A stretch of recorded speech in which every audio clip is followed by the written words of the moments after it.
भाभी नमस्ते। दीदी नमस्ते। नमस्ते। कौन? अरे भाभी, आपने हमें पहचाना नहीं? देवर जी, देवरानी। वो क्या है ना, आप लोग बहुत टाइम बाद आ रहे हो ना यहाँ पे, इसीलिए मैंने पहचाना नहीं। मुझे लगा पता नहीं कौन सुबह सुबह भीख मांगने आ गया, बस इसीलिए नहीं पहचान पाई। कोई नहीं भाभी, वैसे भी हम बिना बताए भी तो आ गए ना। वैसे दीदी अब हम यहीं रहेंगे। क्या? भाभी, बैठने को नहीं बोलेंगी? हाँ, बैठिए। दीदी ये क्या है? अरे सरिता, ये मेरा नहीं है, ये तो कपिल का है। लेकिन भाभी, कपिल भैया तो सिगरेट नहीं पीते थे। हाँ, वो पहले नहीं पीते थे पर अभी अभी शुरू किए। मैंने तो उन्हें बहुत मना किया कि ये सही चीज नहीं है, पर मेरी बात मानता ही कौन है। अभी कहाँ पर है भैया? वो ऑफिस के काम से बाहर गए हुए हैं। आएंगे शायद एक आध महीने में। वो आएंगे तो मैं भी उन्हें समझाऊंगा। सिगरेट पीना अच्छी बात थोड़ी ना होती है। खैर छोड़ो ये सब, तुम लोग बैठो, मैं चाय पानी कुछ लेकर आती हूँ।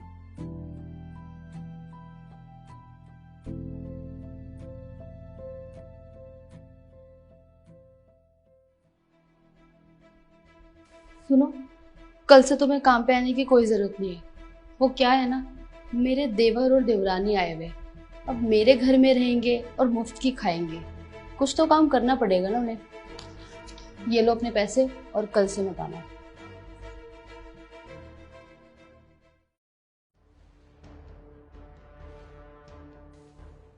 अरे देवर जी, देवरानी जी, आप अभी तक सो रहे हो? उठो। और दीदी क्या हुआ, वो भी इतनी सुबह सुबह? क्या हुआ भाभी, आप इतनी परेशान क्यों हो? वो क्या है ना, मेड काम पे नहीं आई है और बहुत सारा काम है। मुझे समझ में नहीं आ रहा मैं कैसे करूँगी। घर इतना फैला पड़ा है, समझ नहीं आ रहा कैसे करूँ। और मेरी तबीयत भी खराब हो रही है, अब मैं काम कैसे करूँगी इतना सारा। अरे दीदी आप इतना परेशान क्यों हो रहे हैं? हम दोनों एक साथ काम कर लेंगे। हाँ भाभी, और वैसे भी हम दोनों घर पे खाली ना बैठे रहते हैं, तो इस बहाने हम काम भी कर लेंगे और हमारा मन भी लगा रहेगा। ठीक है। अच्छा देवर जी, वो मुझे ना थोड़ी देर के लिए ना बाहर जाना है और मेरी गाड़ी ना बहुत गंदी हो गई है। रात को बारिश आई थी ना, उस वजह से। तो आप मेरी गाड़ी साफ कर दोगे क्या? ठीक है भाभी, मैं साफ कर दूंगा। ठीक है। अच्छा सरिता, तुम ना पहले झाड़ू पोछा कर लेना और उसके बाद ब्रेकफास्ट बना देना। ठीक है दीदी, झाड़ू पोछा तो मैं कर लूंगी, लेकिन आप ये बता दीजिए आप नाश्ते में क्या खाएंगी? खाऊंगी क्या? कुछ भी बना देना, अच्छा अच्छा सा। ठीक है दीदी, मैं बना दूंगी आपके लिए। ठीक है।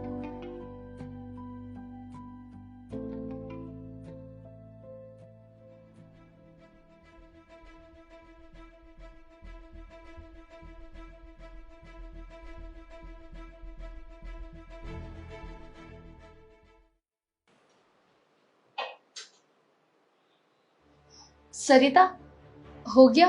जी दीदी बना दी। अच्छा, मैं चेक कर लेती हूँ।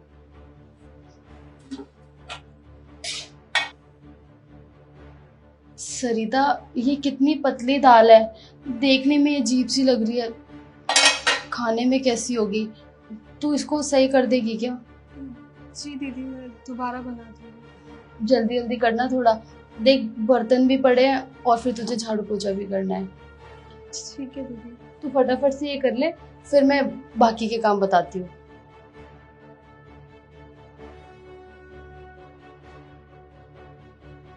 अरे सरिता, जी दीदी। थोड़ा ठीक से मारो ना, वो देखो किनारे कितने गंदे हो रहे हैं, झाड़ू से उसको निकालो ना। ठीक है दीदी मैं कर देती हूँ। बहुत आलस दिखाने लग गई हो तुम काम में आजकल। अब पता चलेगा मेरे घर में रहने का नतीजा। बड़ा शौक है ना दोनों को शहर में रहने का, आए बड़े शहर में रहने वाले। देख रही हो भैया भाभी कितनी अच्छी और महंगी सोसाइटी में रह रहे हैं। जी आप बिल्कुल सही बोल रहे हैं। और भैया ने कितना बड़ा घर बनाया है ना। कितना साफ सुथरा रखते हैं इस घर को, कितना बड़ा घर है। तुम देख रही हो, यहाँ पर पार्क भी है बच्चों के खेलने के लिए। हम शाम को जाके वहां पर घूम भी सकते हैं। जी बड़ा अच्छा लगेगा। सुनो जी, हम भी ऐसा ही घर बनाएंगे ना? बिल्कुल, एक दिन हमारा घर भी ऐसा ही होगा। कितना मजा आएगा ना जब हम घूमने जाएंगे पार्क में। देवर जी, हाँ भाभी, आप परेशान लग रही हो। वो मुझे अच्छा तो नहीं लग रहा है आपसे कहते हुए, पर मैं भी क्या करूं, कपिल होते तो अपने आप ही देख लेते, वही करते हैं ये सब काम। पर सॉरी, मुझे आपसे कहना पड़ रहा है। वो एक्चुअली क्या है ना, मेरे ना फ्रेंड्स आ रहे हैं और हमें ना पार्टी करनी है, तो छत ना बहुत गंदी हो रही है। आप साफ कर दोगे क्या छत? दीदी आप इतनी टेंशन क्यों ले रहे हो, हम एक साथ कर देंगे साफ। हाँ भाभी, मैं साफ कर दूंगा। Thank you so much. आप ना जल्दी से छत साफ कर दो, इतने में बाकी की तैयारियां कर लेती हूँ।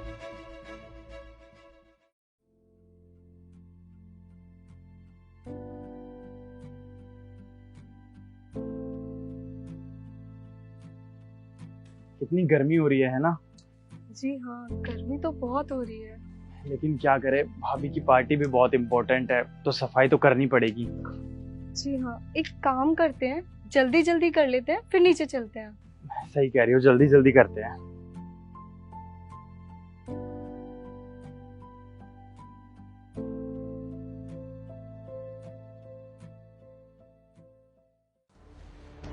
पता नहीं ये देवर और देवरानी कब जाएंगे यहाँ से। दिमाग खराब करके रखा हुआ जब से आए हैं। हर चीज पे ऐसा कब्जा सा कर लिया है जैसे इनके खुद की है।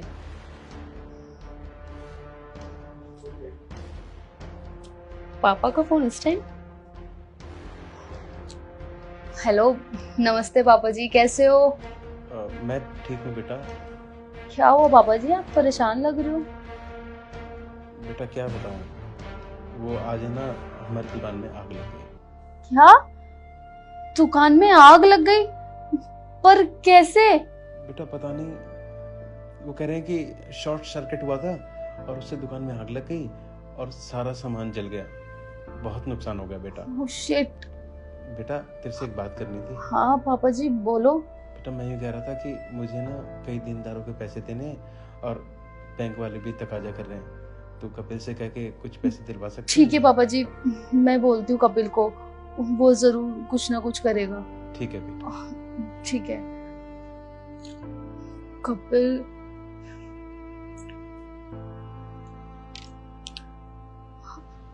हाँ हेलो कपिल। हाँ कपिल, बहुत बड़ी प्रॉब्लम हो गई है। वो पापा की ना दुकान जल गई है और दुकान में जितना भी सामान था ना सारा जल गया है। पापा ने बोला है कि थोड़ी अगर हेल्प हो जाएगी तो बहुत अच्छा होगा। तुम प्लीज कुछ करो ना कपिल, पापा बहुत परेशान हो रहे हैं। अरे तू पागल है क्या? तेरे को पता नहीं है हमें बिजनेस में अभी कितना लॉस हुआ है? मैं कैसे मदद कर सकता हूँ? मैं कुछ मदद नहीं कर पाऊंगा, तू कहीं और से देख ले। लेकिन कपिल,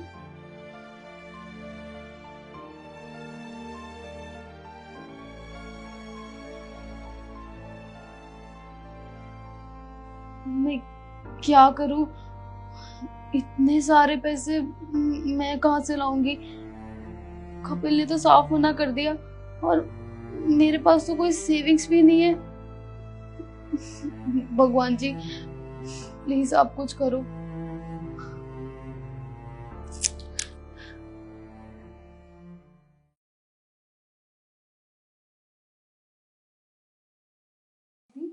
क्या हुआ, आप इतनी परेशान क्यों हो? भाभी बताइए ना, आपको क्या परेशानी है? मैंने कहा ना आपको, मुझसे कुछ नहीं। आप कुछ नहीं बताओगी भाभी, मुझे पता है, क्योंकि आप तो हमें अपना समझती ही नहीं हो ना। हम तो आपके लिए पराए हैं, लेकिन हमें आपकी परेशानी भली भांति पता है।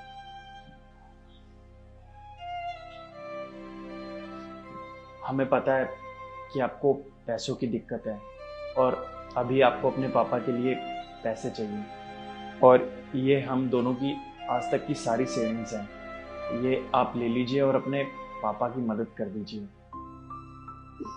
लेकिन देवर जी, आपको कैसे पता कि मुझे पैसों की ज़रूरत है। भाभी, जब कल आप अपने पापा से बात कर रही थी तो हम दोनों ने आपकी सारी बातें सुन ली और मुझे सच में बहुत बुरा लगा कि आपको इतनी बड़ी परेशानी है पर आपने एक बार भी अपनी परेशानी के बारे में हमें नहीं बताया।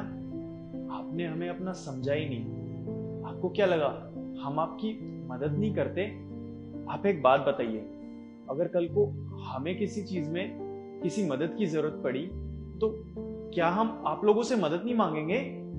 इसी तरीके से आपको भी हमें बताना चाहिए था भाभी। मैं आप दोनों से हाथ जोड़ के माफ़ी मांगती हूँ। मैंने आप दोनों के साथ बहुत गलत किया। न जाने क्या क्या सोचने लगी। अपने घर का सारा काम मैं तुम दोनों से करवाने लगी। यहाँ तक कि मैं जानबूझ के तुम्हें फालतू के काम भी देने लगी ताकि तुम दोनों परेशान होके यहाँ से चले जाओ। और आज देखो, मेरी छोटी सी परेशानी के लिए अपनी पूरी जमा पूंजी मुझे देनी चाहिए। एक बार भी नहीं सोचा ये देने के बाद तुम्हारे पास कुछ बचेगा भी या नहीं। तुम दोनों ने आज साबित कर दिया कि परिवार इसी को कहते हैं। बिना परिवार के नहीं चल सकता। मैं माफी मांगती हूँ हाथ जोड़ के। अरे दीदी, आप ये सब छोड़ो, आपके पैसे लो और पापा की मदद करो। लीजिए और सब बुला लीजिए। मुझे नहीं पता मैं ये एहसान तुम्हारा कैसे चुकाऊंगी। बस मुझे माफ कर देना, मैंने जो भी तुम लोगों के साथ किया। मैं आइंदा से कभी ऐसा कुछ नहीं करूंगी। और हाँ, तुम लोग ना आज के बाद यहीं रहोगे। और खबरदार, जो वापस जाने की कभी सोचा भी तो, मैं भी तो यहाँ पे अकेली रहती हूँ ना, मुझे भी तो परिवार चाहिए। प्लीज मत जाना।